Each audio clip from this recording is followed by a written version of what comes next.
कोई भी युद्ध केवल हथियारों के बल पर नहीं लड़ा जाता। युद्ध लड़े जाते हैं साहस, बलिदान, राष्ट्र प्रेम और कर्तव्य की भावना से। और हमारे देश में इन जज्बों से भरे जवानों की कोई कमी नहीं है।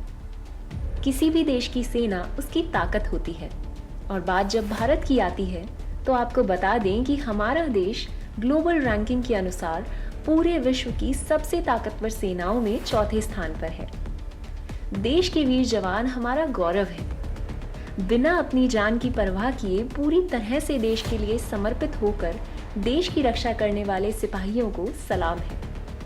चाहे वो 1971 का भारत पाक का युद्ध हो या 1999 का कारगिल का युद्ध, हमारे जवानों ने वीरता का अद्भुत प्रदर्शन किया और तिरंगे की शान बढ़ाई। और अब तो महिलाएं भी पुरुषों के कंधे से कंधा मिलाकर इस क्षेत्र में आगे बढ़ रही हैं।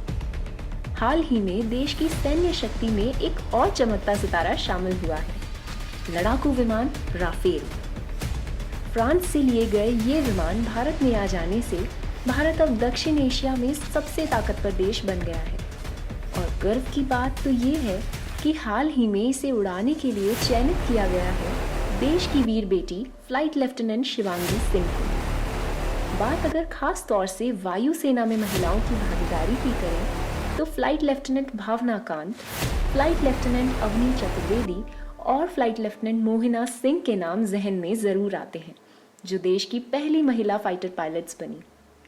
खुशी की बात तो ये है कि अब महिलाओं को भी भारतीय सेना में स्थायी कमीशन मिल सकेगा।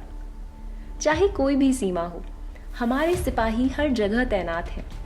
लगभग 14 लाख की संख्या के साथ हमारी थल सेना देश की सीमाओं पर मुस्तैद है और लगभग 35 लाख सैन्य कर्मी, लगभग 2082 विमान, 4184 लड़ाकू टैंक और लगभग 295 नौसेना संपत्तियों के साथ देश रक्षा के क्षेत्र में आगे बढ़ रहा है।